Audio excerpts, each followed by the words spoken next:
Hello, I'm out here on the Bowery in New York City, and the book is, well, it's not this one, this is the next book. The book is right down in here. The book is The Devil's Mile, The Rich Gritty History of the Bowery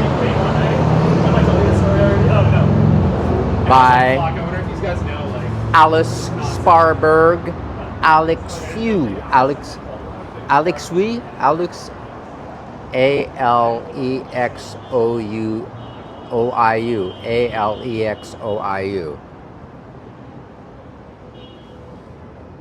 Anyway, I've been reading this book, and it's actually kind of the first book of New York history that I've really read, even though I've lived in New York for like, I don't know, 40 years. Well, 40 years this year.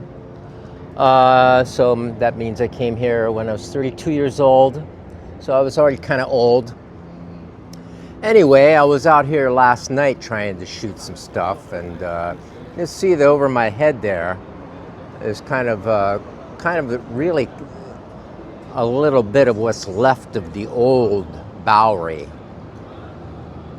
because the fact is there's just not that many of the old buildings around. This is just below Houston Street, and I think one of those buildings right over there was where Dixon Place used to be, early performance art space that is not commented on in the book. I mean, she starts the world of punk and all that with CBGB's, which is up just up the block a little bit, next block beyond Houston. But she doesn't talk about Dixon Place, which really started on First Street up around the corner, which I used to live on First Street, and then moved here for many years, and then got a really posh theater over on Christie Street, which is just sort of a block away. So there's a little bit more of these older buildings over here. So I guess I should talk about the book a little bit. The book starts out, I mean, it's a sweeping story. It goes back to Indian times when the white people first came here.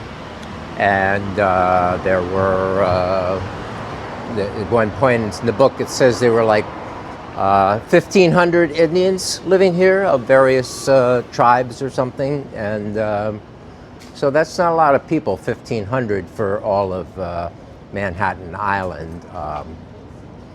And it goes through all the, there's the Dutch thing was first. And it has some stuff about Peter Stuyvesant, and Peter Stuyvesant was the governor of New Amsterdam, and of course he was the Dutch, and he worked for the Dutch West Indian Company. I don't know, whatever the Dutch company, like the British East Indian Company, where they had all the. This is the new museum.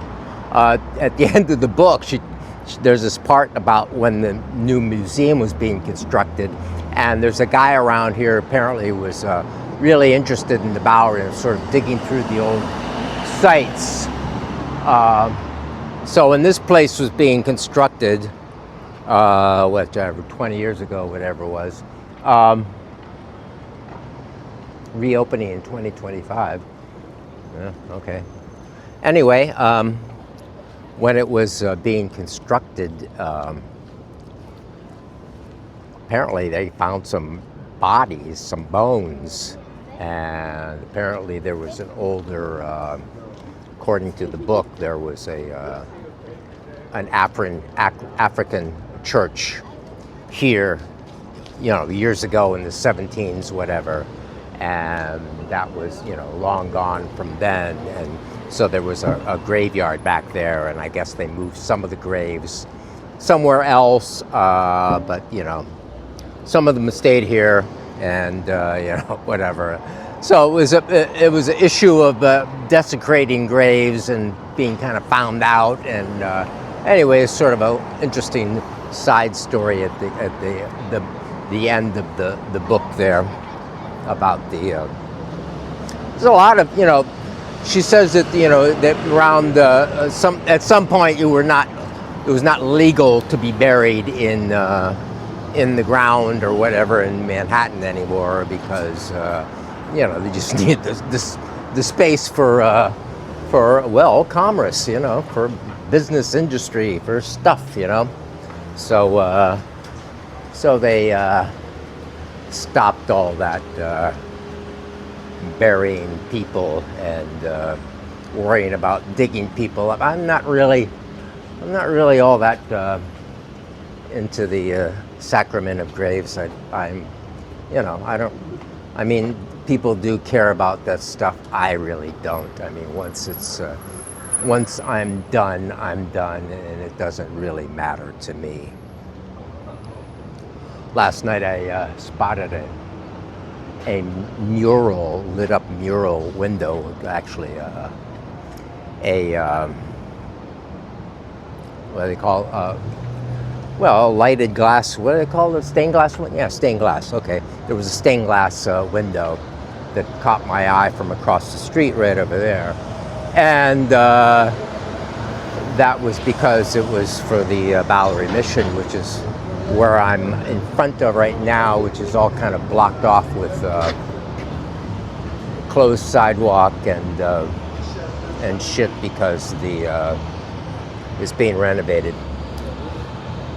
So that place across the way was an old bank building, and still had grand old banks on the scummy Bowery. And that building was closed for many, many years. Some artist guy owned it or something, and then he finally sold out. I walked past there last night. It's now like a skateboard store or something. So nothing to see there. So yeah, a lot of these new apartment buildings are here. It's still a little edgy around here, with the Mission, I guess, and I've a block away from here. I've certainly seen people like shooting up and stuff, like recently, a couple months ago in the summer. Kind of passing out on this corner by the building and so forth. But that goes on all over America now, doesn't it? Just innocent American people out there in your little suburbs and all that, and driving around in your putt-putt cars. So this is a big place in there, Jesus. So what all that's all about? They got craft beer, which is something I don't need. So yeah, I'm gonna walk further down the street. Okay, what's going on? What's this? There's a bit of discussion of the Yiddish theater in the book. Oh, the People's Theater, which there's a picture of the People's Theater, which was a Yiddish theater, and these actors, Boris Tomaszewski, or whatever, and Jacob Adler, who was the father of Stella Adler, and these women who were, I guess, their wives, yeah. So I don't know exactly why they included them, just to be inclusive of women, but some of the stuff in the book talks about the People's Theater and the vaudeville, and there's an old picture of Tony Pastor's Opera House. Yeah, vaudeville started here because Tony Pastor opened a place that became vaudeville. So There's some galleries down here now. You can see not really very interesting art. I don't know why I'm under the scaffolding, but something's going on here. And I think there's a guy shooting up right over there, actually. Anyway. Yeah, there's a couple old buildings over there. So, yeah, all these buildings are filled with all kinds of history and stuff that went on, and in and out, and all these things that went on. Yeah, I talked about the sun. I talked about the sun. This is going to be kind of a rambling one, isn't it? So anyway, it's a really good book if you want to read about the Bowery. Anybody who grew up in New York, did they teach you the history of, Peter Stuyvesant and all that stuff and what went on, or not? So anyway, the British wanted Peter Stuyvesant was not running the place all that long, and they were quite nice to the black people relatively. There were freed black people living among the Dutch in New Amsterdam, and they actually gave them some farms. So there was farms along around here that were given to free black people, and they kept them for several years apparently. And then I think when the English came was when the end of that was, because the English just were not down with that kind of stuff. I was over here last night. You know John Brown, the famous abolitionist who kind of helped start the Civil War. Well, he was executed for the raid on Harper's Ferry in Virginia, which is now West Virginia. Actually, I visited Harper's Ferry once. It was kind of a cool trip. At any rate, in the book, she tells the story about John Brown's execution and how does it involve the Bowery? Well, apparently his body was brought up to 163 Bowery, which is basically across the street. I think it's where that tree is. I don't know. Probably not the same building, but it's where that tree is across the street is where 163 would be, I think. And that's where he was brought from, where I guess he was executed down in Virginia. And he was brought up to Baltimore, and then to Philadelphia, and then to New York, where he was embalmed at a undertaker here, and then from there taken by train up to the Adirondacks, where he is buried. And actually, I visited that grave site some years ago too, when I was traveling around. It's up by Lake Plattsburgh. I guess they went up to Vermont, and then took a boat across Lake Champlain to deposit John Brown in his final resting place. So you can see that all that yellow building. Oh man, all these buildings, all the way to the corner, are going. Is that what I'm seeing here? It looks like it. Yeah, they're all kind of looking empty and basically doomed. So there's going to be another enormous tower here somewhere. Oh, there's the thing that got built where the World Trade Center was, out that way in the sunset. So yeah, that block is doomed. Goodbye. So let's see, I'm not really talking all that much about the book. There's a big part about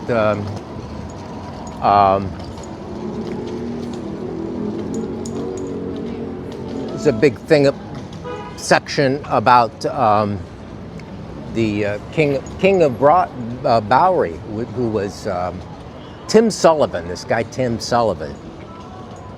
So the Tim Sullivan story is kind of interesting. It takes up a chapter in the book where she talks about I think he was in New York. I think he was born in New York. He was Irish, Sullivan, yeah.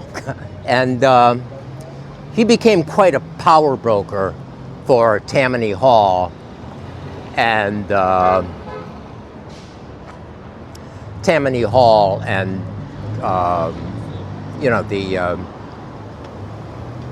power brokers in Tammany Hall. Actually, was describing Tammany Hall, it seemed like Tammany Hall was like kind of better for the poor people in a way, and that they were kind of taken care of because they needed them to vote for stuff. Like now, as famously the Democratic Party, ignoring the plight of poorer people and being owned by Wall Street and billionaires like the other party. And so, I wonder if the old days of Tammany Hall was somehow a little bit better. I don't know.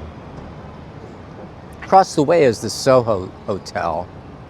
That part is talked about in the book. Okay, across there, the Soho Hotel. That was the Tom Sullivan place. That's where he hosted his card games. So anyway, the Tom Sullivan story is really kind of interesting because he, got Tammany Power and became, this really, and he loved the people and all that stuff, and so he was beloved by the people. As a matter of fact, when he finally is dying after being a congressman, was elected to Congress a couple of times, he didn't like going to Washington though. So he had syphilis, basically died of syphilis or by some railroad track. I thought it was a subway track, but I think it was some regular railroad track. And, he got like elected to Congress again for another term while he was like syphilitic and stuff. So it was kind of crazy. Totally beloved guy. And had a big grand funeral, all that stuff.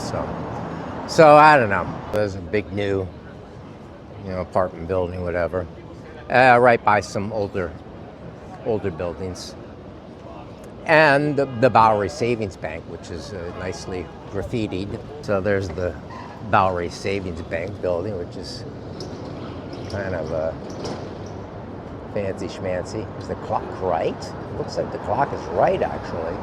Around that time. So I don't know what's going on in there. Oh, I guess that's the Capitol. That's a club called the Capitol, which of course I've never been to, but it's because I never go anywhere. I'm one of these shut-in New Yorkers.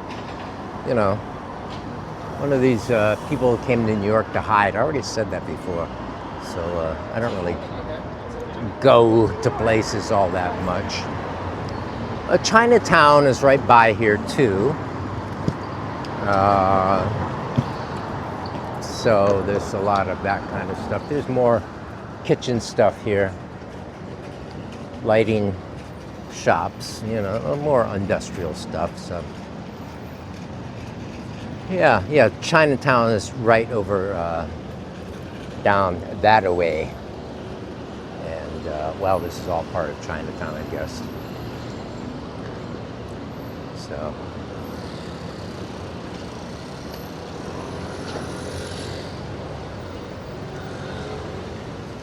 this is my Cinema Verite rambling video.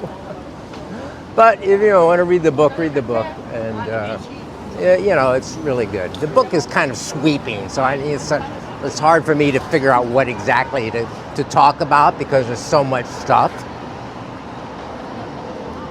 In the 50s, it talks about the 50s where, what happened after the war, the elevated train that was built, that was gone for, it used to be dark here because there was a elevated train over the sidewalks. And then they built another track, express track up the center of the street.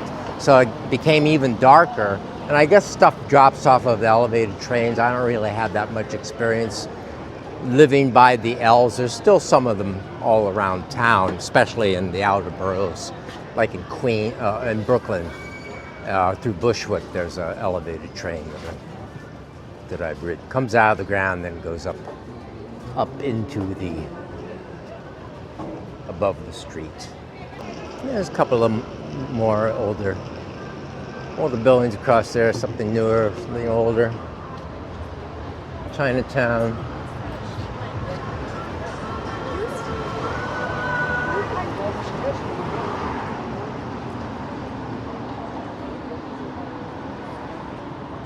So yeah, it's talked about the CBGBs and the punk rock stuff, and I played at the CBGBs, so it's like, okay.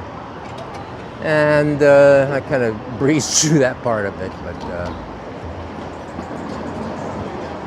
CBGBs, he wanted it to be a country place, and it just sort of accidentally turned into this punk rock place. And Hilly owned these other bars. I didn't really realize that Hilly owned these other bars before he got CBGBs. So yeah, all these buildings here, all kinds of stuff went on. It was all like a lot of theaters around here, a lot of flop houses. She talks about the theater scene. She talks about how there were like rival companies of like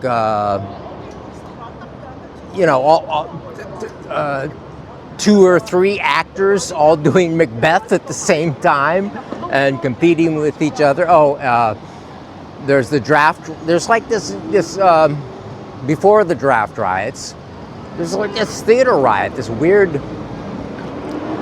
thing where it was. I'm gonna muddle this story, I know. Yeah, so there's this rivalry of these actors, and part of it had this nativist thing to it because one of the actors was British and he was over here, and then the American actors were all doing like Macbeth on the same night, and then the rowdies went into the theater and yelled at the guy and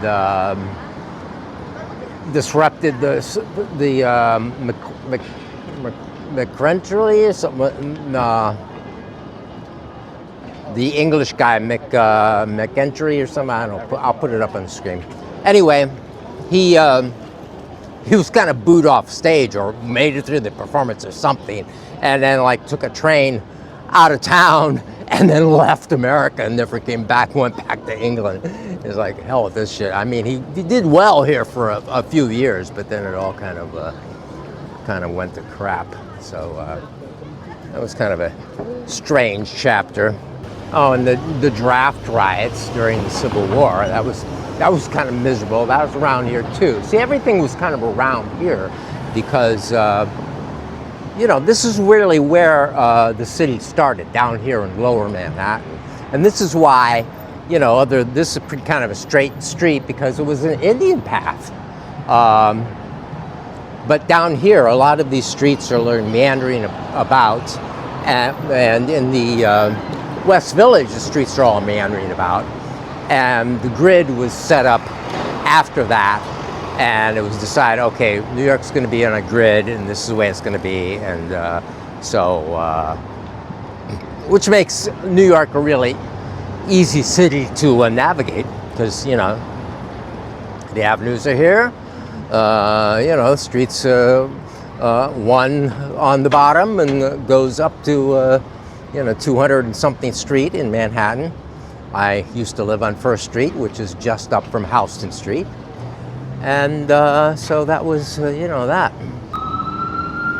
So there's the Manhattan Bridge with the skyscraper looking like it's in the middle of the river, but I guess it's in Brooklyn? Or is that on this side? Probably in Brooklyn. So there's that. And this is Canal Street, another gorgeous bank building. How come the banks have such big grand buildings? They must have all the money or something. Is that what goes on? And we'll let the ambulance pass.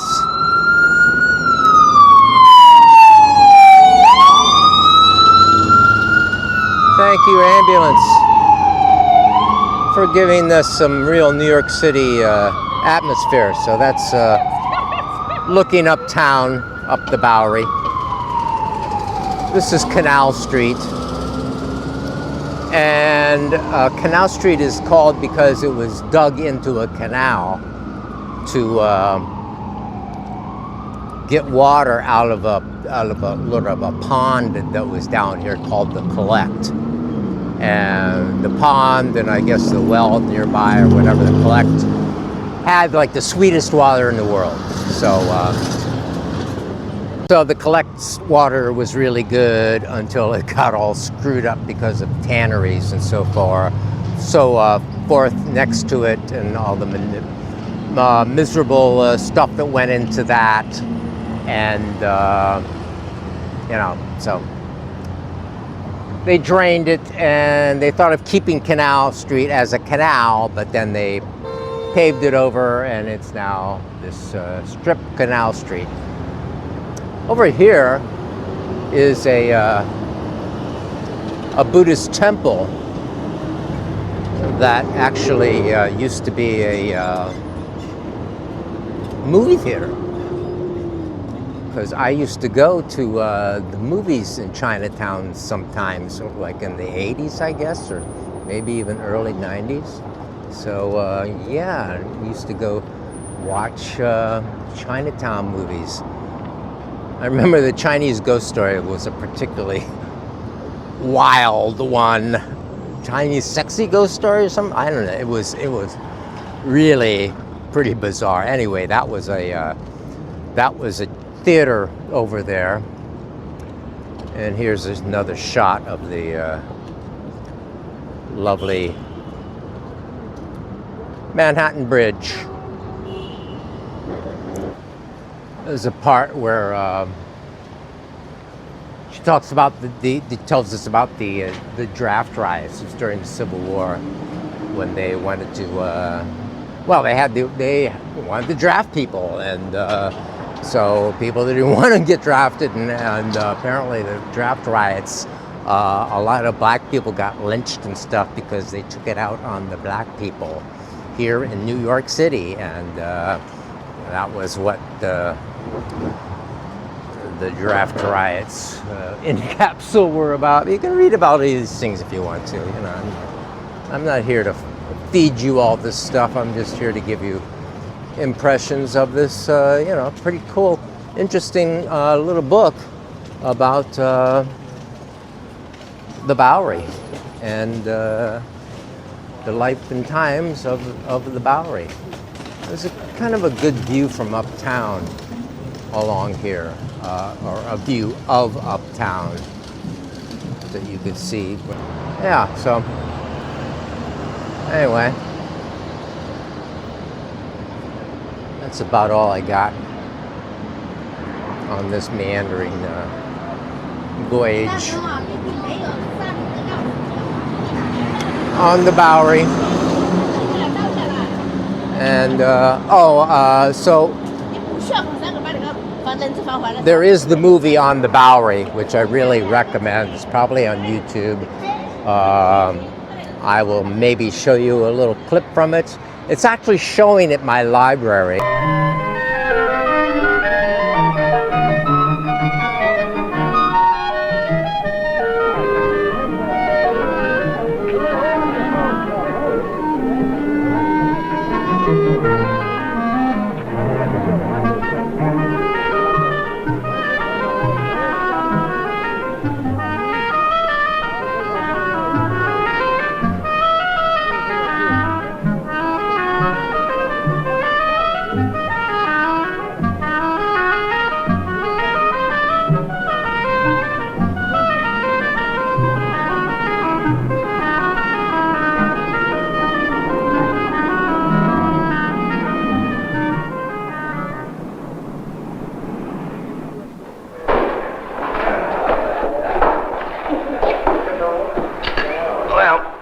Too successful, was it? Ah, they've cheapened up. You used to be able to do all right down there. Well, we won't spend too much. I want to save some for a flop. Crazy if you don't. A glass of beer and a glass. So here between Bowery and Christie Street, there's this this passageway with all this graffiti on it that's kind of interesting. And we're going to walk down here and look around a little bit.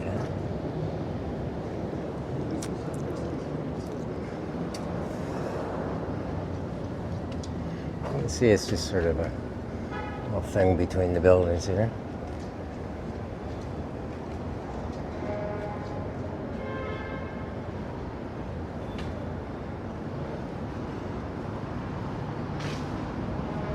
So this really doesn't have anything to do with the Bowery book, but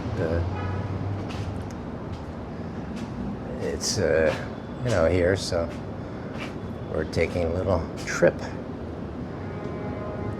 looking around, huh?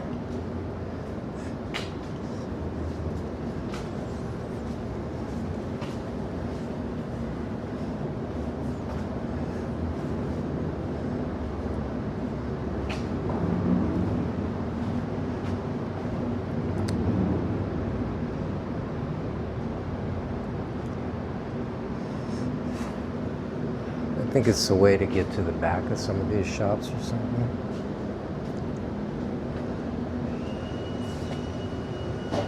Let's put the junk.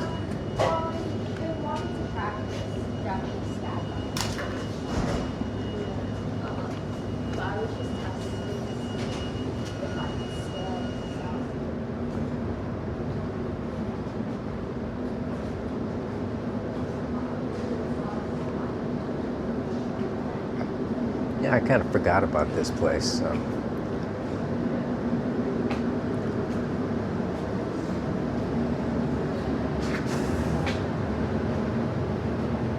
you come back here, there's a restaurant, I guess, huh?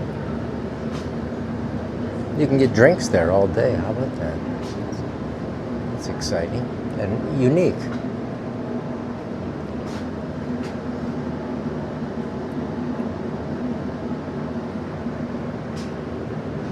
Oh, yeah, there's this little restaurant here. Huh. All right.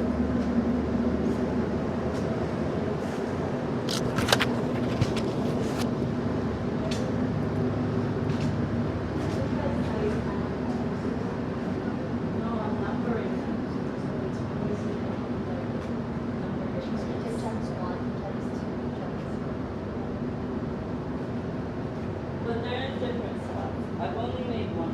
I made gems one, and then obviously mine's yours. Yeah.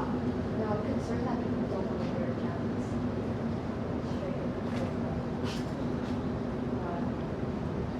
Buy art, not fentanyl? Actually, I really don't buy either, so whatever. Maybe I'd buy more art if I started buying fentanyl. I actually bought some art a couple of years ago and sent to Ohio because my cousin and his wife helped me a great deal with my brother's estate stuff because I couldn't deal with it because I'm pathetic.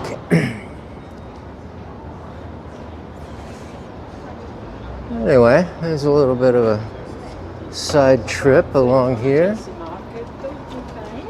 A little bit of New York arty stuff for you. All right.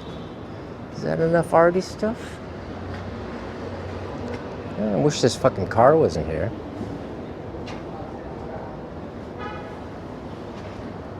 All right. And we're back on Christie Street. No, there's Christie Street's over there. And Bowery's over there. So I'm here at Cooper Union. Cooper Union is talked about in the book.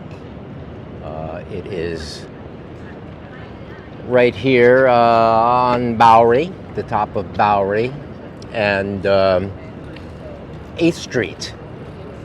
And across the street from 8th Street was a theater back in the day. So this is where Lincoln spoke. You walk through these doors, and here and downstairs you can see the great hall of Cooper Union, where in 1860 Lincoln had a famous speech that sort of helped him become president. So up that way is, you can see the Empire State Building sticking up. Across the Bowery there, or Cooper Square, there is a newer building of Cooper Union. So this was built, I don't know, 15 years ago. And, oh, there's a picture, there's Peter Cooper in his chair, I guess. In the book, she says that the Bowery's reputation kept bouncing up and down, or whatever, and but it used to be called the Bowery all the way to 14th Street, but then they had the name changed to 4th Avenue, which is, you know, right up here.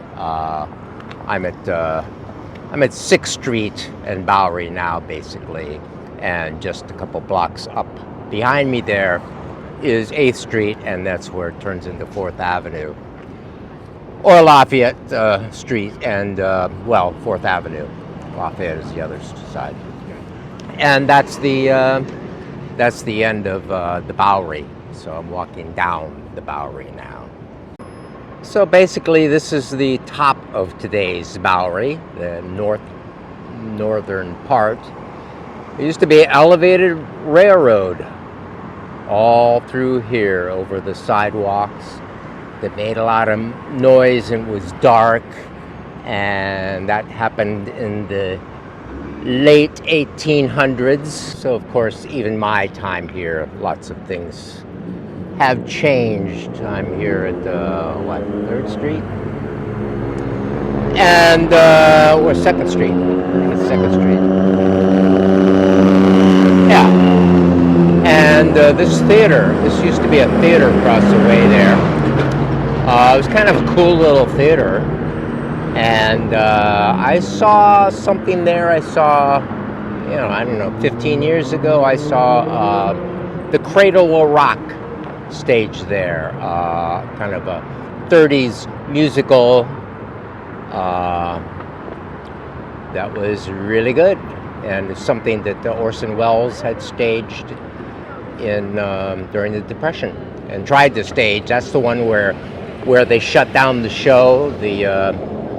The theater company shut down, the government theater outfit, Government Theater Works, whatever, during the Depression, shut down the show, and they all marched uptown and did it anyway. So there was a famous story about the Cradle Will Rock and Orson Welles. See that black awning? Well, that's where CBGB's was, and actually my band Jolly Ramey played at CBGB's, and we have some of the cassettes from our set there on our Jolly Ramey set, Jolly Ramey page, channel, and you can hear me singing from the stage of CBGB's, which is pretty cool because they had a great sound system. Now I'm just below Houston on Bowery. That was a lot right across there. See the Whole Foods Market sign? That building wasn't there when I lived here. I lived just sort of like that away across the street, so I could look out of my back window and see this empty lot here. And there was a house here or something they built. I think Kate Mullet lived here or somebody like that, one of those feminist people.